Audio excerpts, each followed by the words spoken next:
certainty. Quickly, we want to go to Democratic Congressman Jason Crow, who's on the phone with us. He's a former Army Ranger hailing from my home state of Colorado. I just want to get your reaction to what you heard your Florida colleagues saying there. One thing that stood out for me is the argument that the work requirements in this bill will actually help vulnerable people by making sure able-bodied individuals aren't taking those resources away from others. What's your reaction to that, sir? Well, there's no evidence to support that. There just isn't. This is not what the bill does.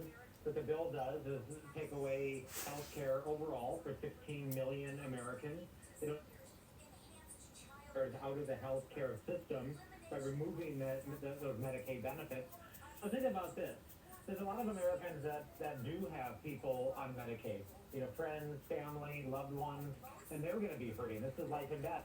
But there's folks who are also sitting here saying, I have a Cadillac Platinum plan through my employer, so why does this concern me? And the answer to that is the entire system that relies on these benefits and relies on Medicaid is about to be blown up. Hospitals are going to close, clinics are going to close, doctors, nurses, practitioners are going to leave the field because they can't afford to remain practicing anymore. So if people think it's hard to access care now, just wait until this takes effect.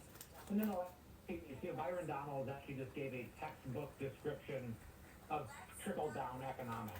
That's exactly what this is. The entire theory of the Republicans and Donald Trump is actually the trickle-down economic theory that if you give tax breaks to the top 1%, to special interests and corporations, it trickles down to the rest of us. That's been tried many times, and it actually never works. Republicans are also making the argument, even while voicing the need to reduce the national debt and voicing the need to support the U.S. bond market, that by adding revenue, that this bill counteracts those tax cuts. I'm wondering what your take is on that, and is there anything in this bill that you agree with or that you like? Yeah, the revenue piece, that is trickle-down economics. That is what they are saying. That we're going to give enormous tax breaks to the largest corporations, to the wealthiest folks, and that's going to unleash all of this economic activity. That's going to increase revenue, and it's going to pay for the over $3 trillion of debt that the estimates show this bill will add to our overall national debt. Listen, America has tried that. We've actually tried this numerous times, and it just doesn't work, right? If we want to invest in something, we should invest in infrastructure. We should invest in education. We should invest in technology. When America does that, it always pays for itself over and over again. That's what history shows. When America gives tax breaks to the wealthy and invests in wealth, it does not. One of the things that we've been hearing, and I know Democrats have been hearing from their constituents, is, okay, so what are you doing about it? What are you doing to push back? We did have this record-breaking speech from Leader Jeffries today, 8 hours and 44 minutes. How has that made your colleagues, Democratic colleagues, feel? Do you feel like you are getting your groove underneath you? And how are Democrats going to harness that energy going into next year's elections? Well, we are fighting like hell, make no mistake. We fought every inch of the way, and we just didn't have the votes because we don't have the majority. Make no mistake, Republicans control the House, they control the Senate, and they control the White House. So what we're going to do is we're going to take the case now to the American people, right? And we don't even have to beat people over the head with that case, because unfortunately, this is the dire reality. The dire reality is I've been spending the last couple of months talking to my constituents, holding town halls. This morning, I spent time answering the phones in my office, and people are breaking down crying to me. They're afraid.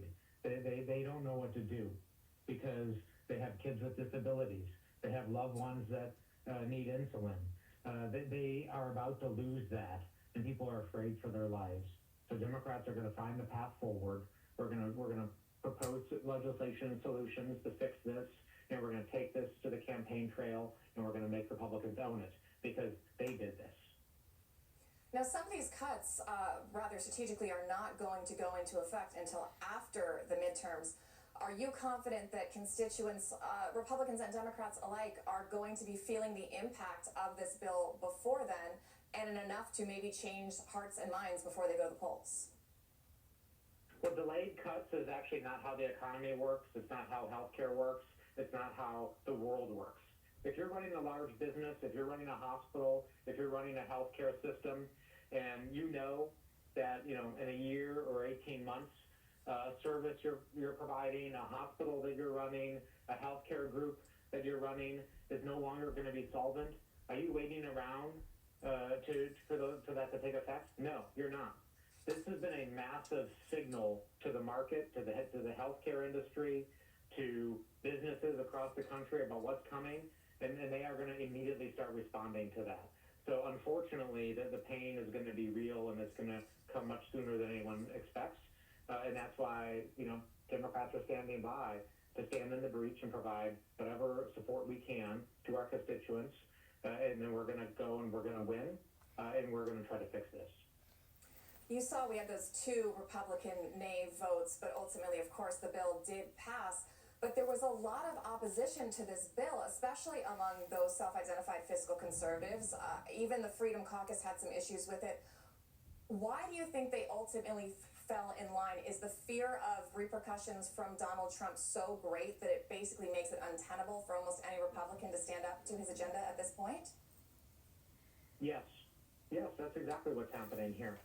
Right? You don't have to take my word for it about this bill. Numerous Republicans said it was going to blow open our national debt. Numerous Republicans said, just hours ago, actually, just said this is going to take health care away from millions of people.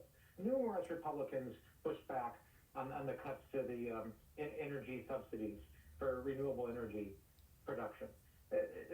Numerous people said this is a awful, horrible bill.